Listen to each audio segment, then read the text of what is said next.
Josh, Viola, and Warren Hammond, welcome back to the Rocky Mountain Writer Podcast. Thank you. Thanks for having us.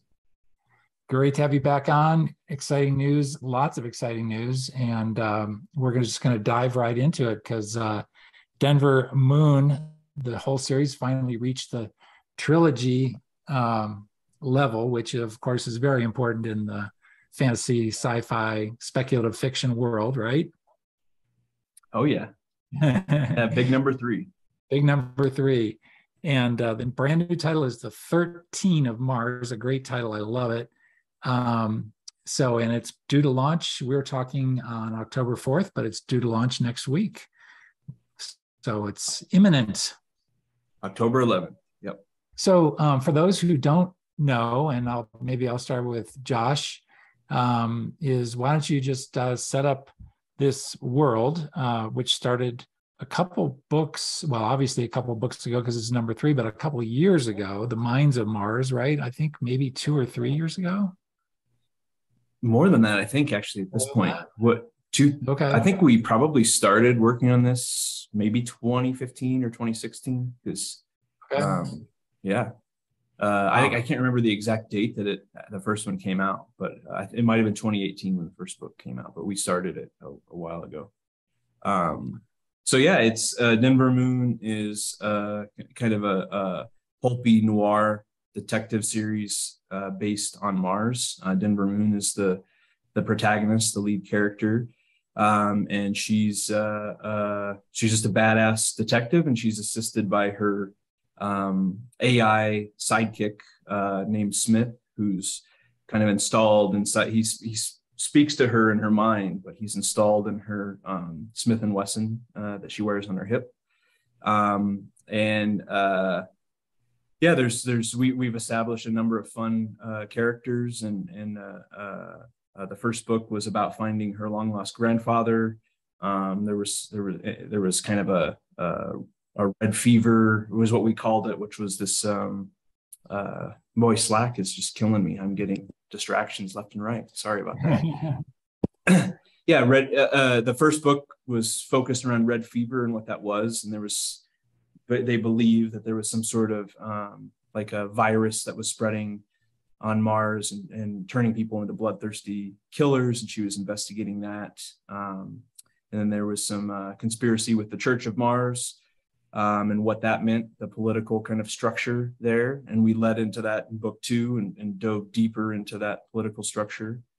And then for book 3, Warren and I started this quite a long time ago. I want to say we really started digging in right around the time the pandemic started. Is that right, Warren? Yeah. 2020? Yeah, I'd say that's probably right about right. Yeah. I think we met about it before the pandemic and had ideas in place, but so it would have been 2019. We kind of sat on it. The world nearly collapsed. And then we, I think, decided to get back Our to world nearly collapsed, not Mars. Right. Yeah, exactly. Yeah. I'll let Warren kind of talk about it, but the gist of it was, for me at least, the ideas I had were pretty off the wall and crazy and weird. And I was trying to convince Warren of that, to go forward with that. And he was cool with it. And his working title was Denver Jumps the Shark, I believe. Very good. Yeah, we changed it right at the last minute to the 13 of Mars. Yeah. Very last minute. Jumps the Shark was the working title for a year or 2 at least. That's great. So before you talk about what the 13 of Mars involves, Warren, have you done the most of the writing? Are the ideas Josh's and you do the writing? Are the ideas a collaboration? And then you both write? I mean, how does this process work? Yeah, it's what we've done, and we've done a few different things because we also did short story and graphic novels, but at least for the 3 novels, what we did is we kind of sat down. Josh has some great ideas. I have a couple ideas. I would say, the crazier the idea, the more likely it was Josh, with a couple exceptions here and there. And then we kind of get enough to work with. And then I wrote the first draft. We kind of did that in all 3 books. I wrote the first draft and pass it over to Josh. And then, with this one, I don't know, it was probably in Josh's hands for a good 6 or 8 months, maybe even longer. He's had, of course, he has a lot of other projects too, a lot of distractions, but eventually Josh turns it back to me after he's done all of his kind of stuff to it. And then I go through it. At that point, it's usually pretty solid. And I go through it one more time, tweak it a little bit. Then it goes back to Josh, right? And then it kind of moves into copy editing and all that kind of stuff. So that's kind of the way we've done it. It seems to work out for us. I know I've known a few or just say co-authors over the years, and it seems like everybody has their own way. Everybody kind of finds their own kind of best path to it, but that seems to be working pretty well for the 2 of us. So give us just a thread of the story from the Mines of Mars. We haven't really touched on what happened in the Saints of Mars, and then they're episodic, or are there overarching arcs? Is there an overarching arc that connects everything? Yeah, I'd say that there's the first 2 books are very episodic. There is an overarching plot. There's kind of an alien threat, and that's the story arc that carries through all 3 books. And so the 3rd book is really about the alien threat and how we're going to resolve that and kind of give readers a satisfying ending to the whole trilogy. But the first 2 books are more episodic. They're more focused on, a case, a detective working on a case kind of thing. And then the 3rd book really is wrapping up the story arc of the alien threat. In a lot of ways, I don't know if Warren agrees so much in this space, the sense of thinking, but I think the first 2 books, I think of them as like more cyberpunk in genre, with more smaller contained stories. And I feel like in book 3, we went in large scale space opera in a lot of ways, so it's kind of in tone, it still feels Denver Moon, but it's also different, which I think was fun. It was neat to explore that. Yeah, bigger stakes, more universal or galactic kind of stakes in the 3rd book. And we actually leave Mars, we go to Earth and somewhere else in deep space. So. Somewhere else. So give us the rough overview of the 13 of Mars, and what does that title mean? Go for it, Warren. All right.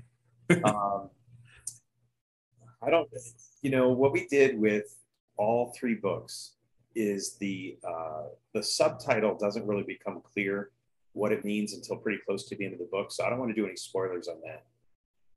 It's a little bit of a spoiler exactly what the 13 of Mars is, and it's probably second to last chapter, maybe third to last chapter before it becomes apparent what the 13 of Mars is. And it's the same for the Saints of Mars and same for Mines of Mars. It's pretty late in the book that you kind of find out what it is. So I'm gonna hold that back. You're gonna duck the question like a politician. Okay, go ahead. Say it without a spoiler.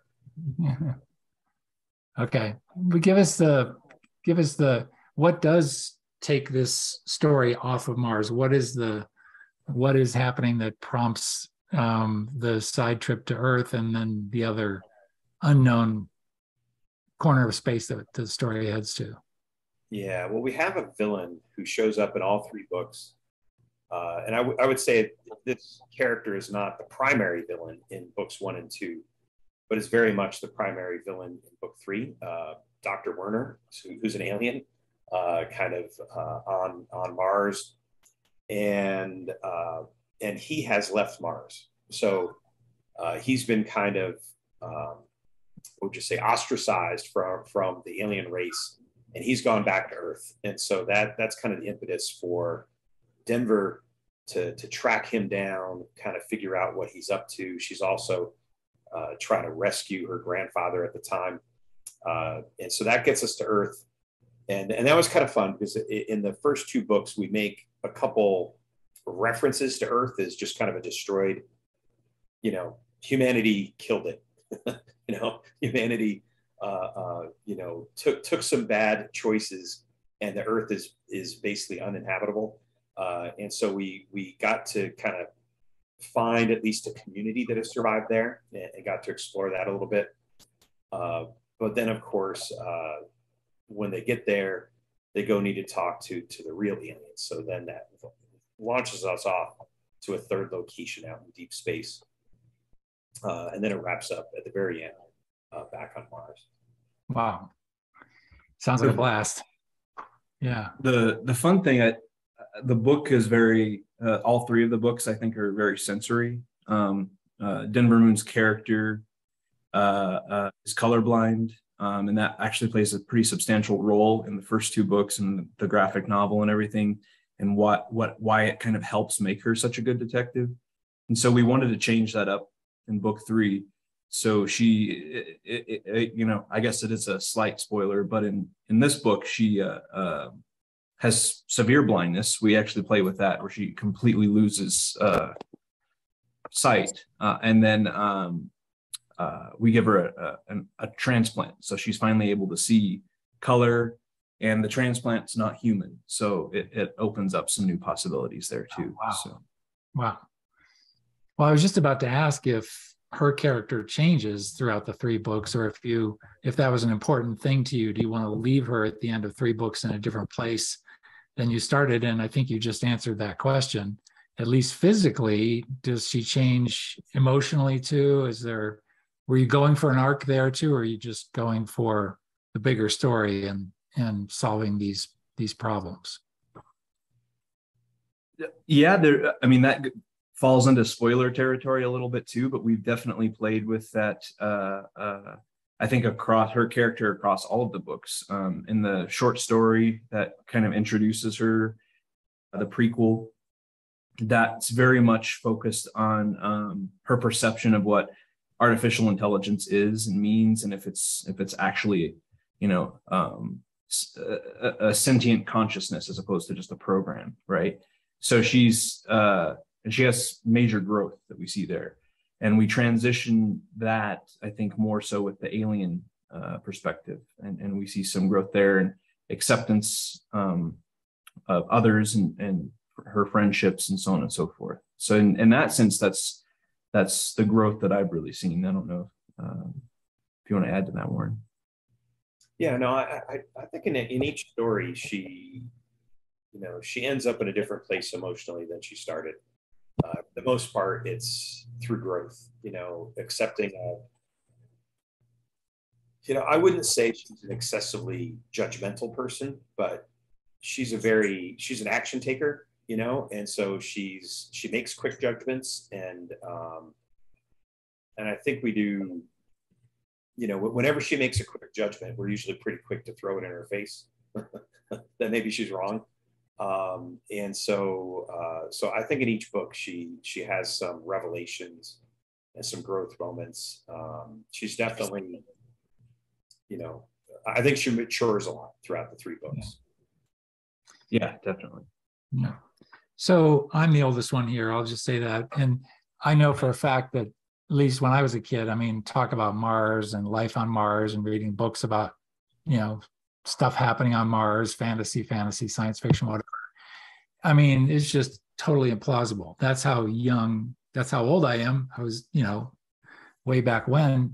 We weren't getting to Mars anytime soon, it didn't seem like. And now, even in the last couple of years, stuff has changed. And Mars has gone from maybe a different kind of headspace in our mind to someplace, that we're starting to make actual tracks, actual marks. We're there in manifesting ourselves anyway with equipment and gear. Does that change how you think about speculative fiction and setting stuff on Mars, or are they 2 separate things? Like, this is the fiction world over here, we get to do what we want to do, and reality is just slowly creating its own thing. So they're really separate, or does they impact each other? Does that make any sense? I think what's going to happen is when we actually set foot on Mars and start to understand it better, like Warren and I will be dated and it'll be just totally irrelevant. Like it won't. They're like, whoa, those guys sure got it wrong. But no, but I think it's fascinating, really. And as far as like, I certainly would not label Denver Moon as like hard science fiction, right? We're not, Right. but we considered a lot of stuff. I mean, we considered how long the days are there and what, at least referencing it at one point, like what would birthdays mean on Mars? How old would you be? You know, we're hand waving a little bit, but we put enough brain power into some of those things, the atmosphere and what that would look like. But yeah, I think things are definitely changing. I'm sure Elon Musk's gonna, get his way and die on the surface of Mars. So Yeah. Yeah. Warren, any thoughts on that? Yeah. I mean, for the most part, I think I think we just kind of made up our own world. You know, it happens to be Mars. It happens to be a neighboring planet to Earth, and we certainly play with, you know, the colors and the scents and the, you know, kind of imagine a little bit of what it would be like there. But it's definitely more of a fantasy world, as opposed our Mars is more of a fantasy world than, say, the Mars of The Martian with Matt Damon, right? Which is a little bit more grounded in what's possible and what can be done. We definitely, you know, decided to do just kind of a fun adventure, adventure with some cool twists and turns. But I don't think we never let the science stop us from what we think is a good idea. So yeah. That's great. Yeah, I can't wait. Like 150 years from now, if we're lucky enough for Denver Moon to still be somewhat, around, and they're like, what the hell were these guys thinking? Because by then we'll have a colony on Mars. It's like, yeah, it'll look like Warren and I, because we typically, our writing process does involve beer, but it'll probably look like we were on acid or something. Quickly, I have to ask you, have you seen that show For All Mankind? I have not. Isn't it great, Warren? It's very good. Yeah. We've watched, we just finished the third season. Maybe it gets better and better. It gets better. Based on Mars. But yeah, it's do you know about it, Josh? Yeah, I'm familiar. Angie's been bugging me to watch it. Yeah. No, it's a fun show. They're really good at the slow build. I think that's their greatest skill is you just kind of sit there, and it's a little bit boring and slow, and then all of a sudden you see all the things that they've actually been setting up, and it kind of takes off into really tense episodes at the moment. It's a good show. It's so true. That's a great point, Warren. Because I thought the first few episodes were kind of sleepy, and even there are a couple times where we'll really slow down. And you say, "Come on, guys, let's go!" But they have a payoff. They know what they're doing, and they weave these things together. And I think just their ideas about alternative history, and especially with women and the Russians, and shooting gunshots on the moon, and then off we go to Mars, and all sorts of trouble. It's really well done. They spent some money too. Good effects. Yeah, I need to see it. Yeah.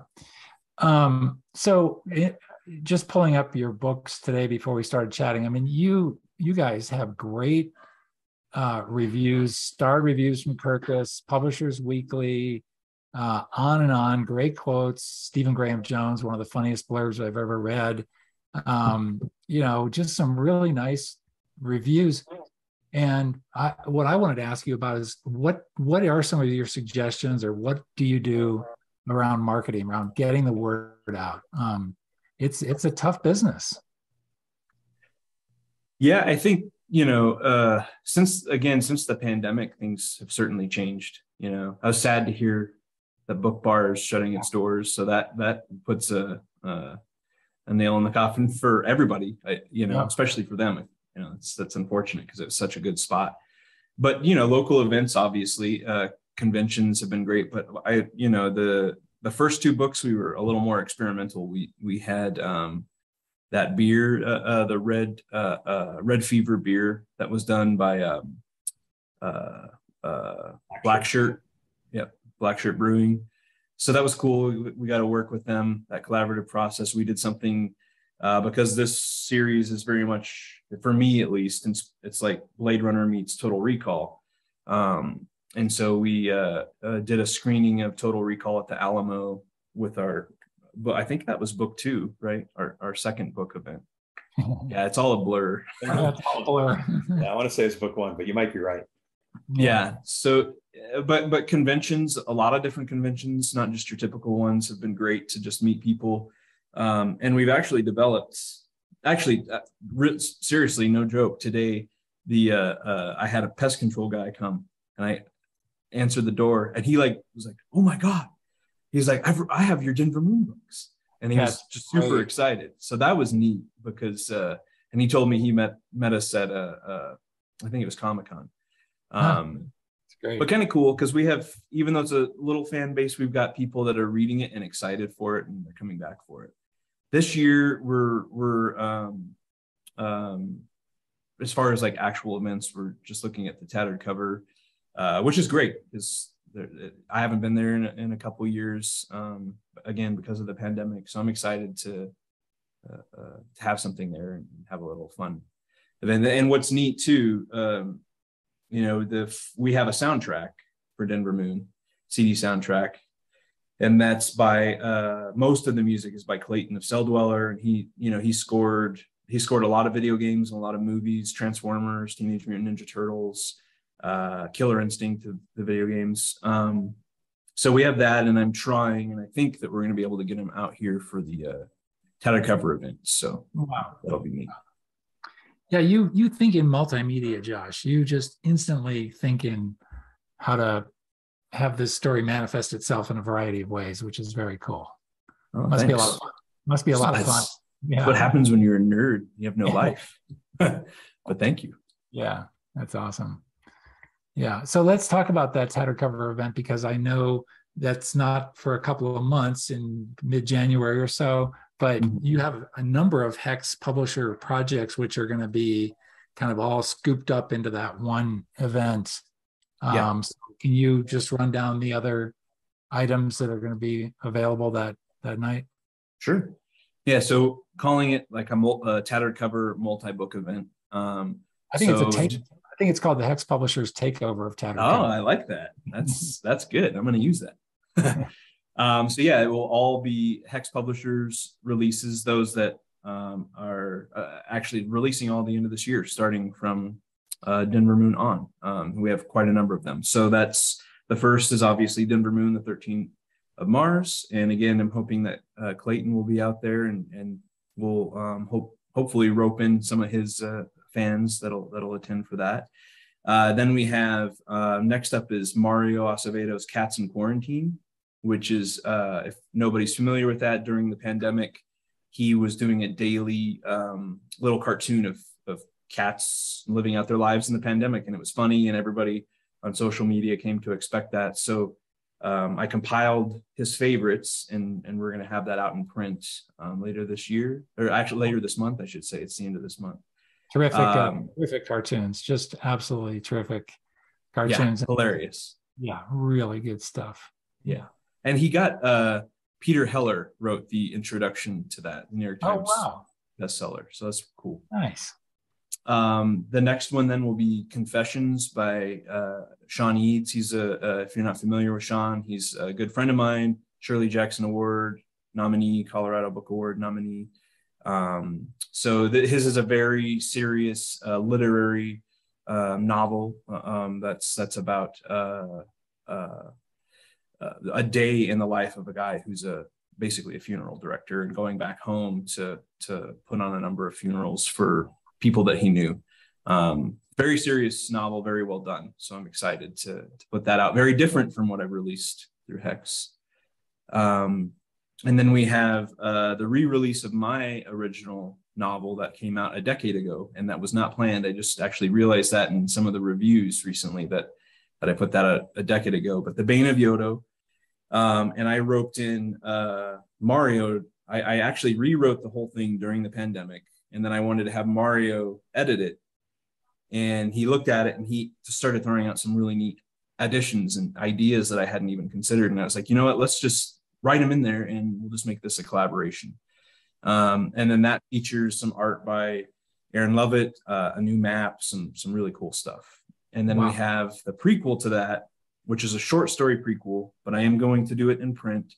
And that is Blood Moon, Birth of the Beast. And that's by the late Keith Farrell.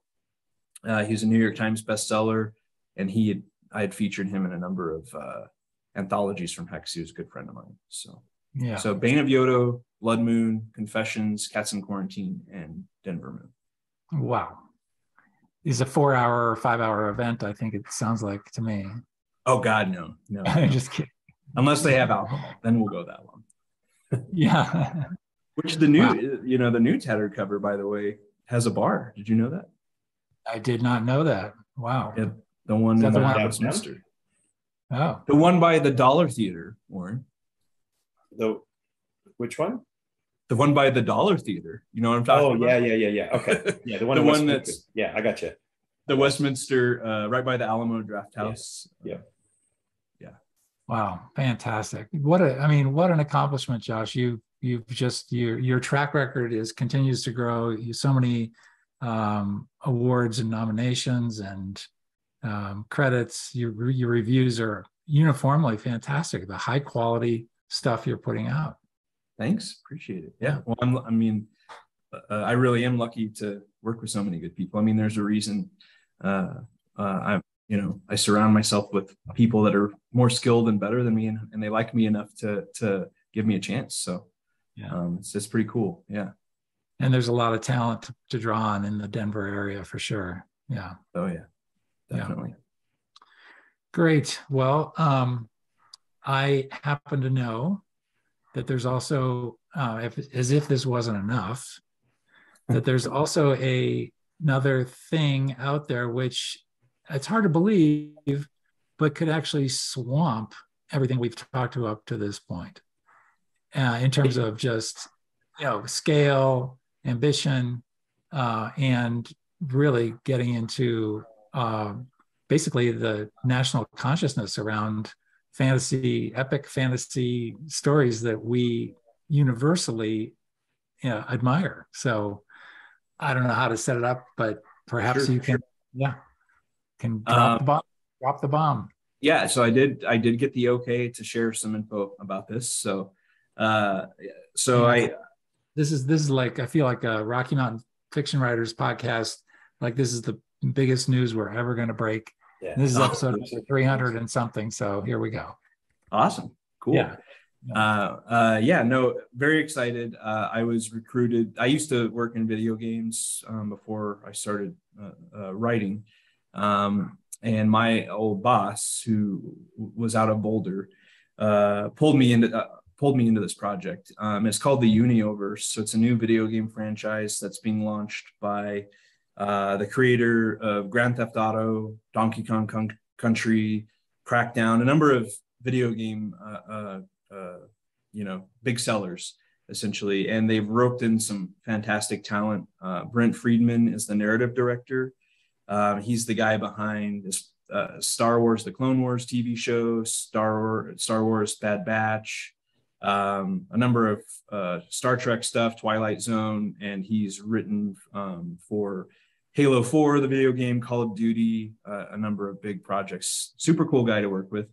And they pulled me in to be the creative director of the anthology and the comic books, and also helping work with the writers team to establish the world building for this universe, this franchise. And then I was able to recruit a good friend of mine, Warren's wife, Angie Hodap. So she's co-editing the anthology with me and co-writing the comic books with me. And then as far as the anthology is concerned, I can't reveal everybody that's involved, but Warren Hammond, this guy right here with us, he's been pretty much in almost every anthology project I've ever done. So Warren is on board and he's contributing a story, which is actually really neat because without getting into details about his story, it's one of the more unique ones in the sense that it lives both in this book and it sort of exists within the comic books. And that's kind of rare because the anthology is about establishing the lore of this universe. So there's a lot of stuff that's like kind of just one-offs or spin-offs in the anthology, but Warren's got something that sort of connects to the two mediums. So anyhow, we're putting this together, and it's looking pretty big. They did what they called a seed round, where they were able to get it was $7.8 million in funding to roll out the project, and they have quite a large number of people on Discord that are watching this and waiting for information.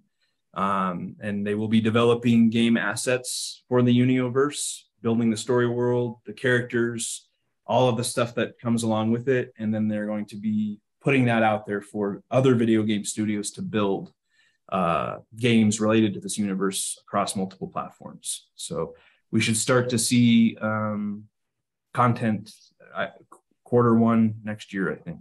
So you're talking a few months away. Yeah, not video games, but right. Yeah, but a few months from now, they're going to start teasing some of the stuff some really neat stuff that nobody's seen yet. Yeah. So yeah. What's the target date for the anthology itself? We're both the comics and the anthology. We're shooting for, it's kind of a loose timeline of summer of next year. And how many stories in the anthology roughly? Well, it's actually it's feature stories and poetry. My last book that I edited, Shadow Atlas, was the first time that I had featured poetry before, and I really enjoyed the process and some of the stuff that we got. So kind of cool to do for me to see this, because I'm not so much of a poetry expert. Certainly the poets that we've recruited that we've hired. But it's neat to see poetry in the sci-fi kind of realm. It's really cool.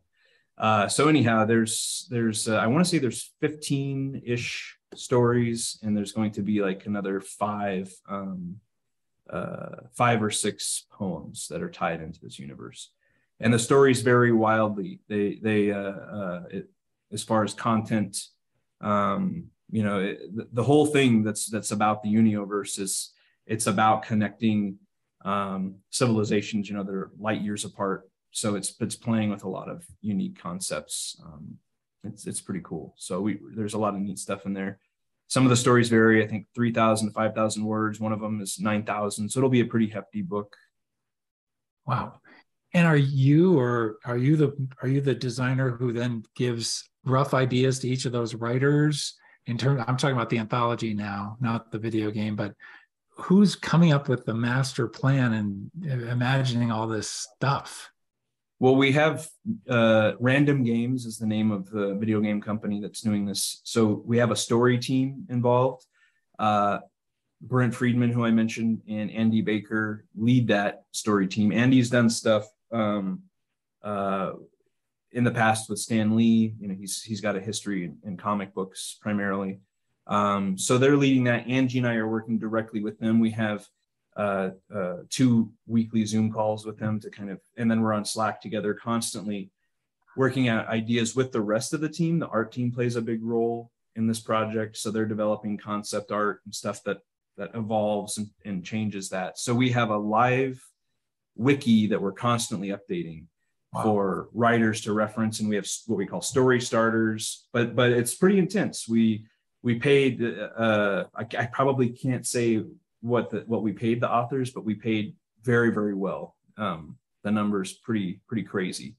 But it requires a lot of work on their part because they've got to read the wiki, understand that there's a lot of rules. They're hired to write in this world. And that's been new for me, as opposed, editing an anthology, you come up with a wild theme and you just let the writers come up what they want. But yeah. We're still doing that. We're trying to give them as much freedom as they can, but they have to adhere to those rules. So wow. Warren, what was it like working on that? It was fun. It was fun. It's having done a lot of science fiction and a lot of world building, it's actually kind of cool to have, a couple ideas that you can build on, as opposed to having it invented all yourself. So that was kind of fun, but yeah, it's definitely a new thing, I think, for most of the writers. There might be a couple who have written in other universes before, for most of us, I think it's a pretty new experience trying to, bring your own creativity to create a story. Also trying to hit, some of the video game audience. There's a lot of overlap in the video game audience and science fiction reader audience, but it is a different audience. So trying to hit that target a little bit, was kind of fun. But yeah, and I just finished my story yesterday, so I just turned it in to Josh yesterday. And so we'll see. The editors have not come back to me yet with their edits, Josh and Angie. Taking so long. What's taking so long? Yeah, I know. But it was definitely kind of a fun project to just to take the world that's already there and try to create characters inside it with a compelling plot. So it was fun. Wow. When we do the cover art reveal, which should be sometime this month, they're going to put that out. But one of the characters that's featured on the cover is from Warren's story. So that's kind of exciting. Wow. Whew.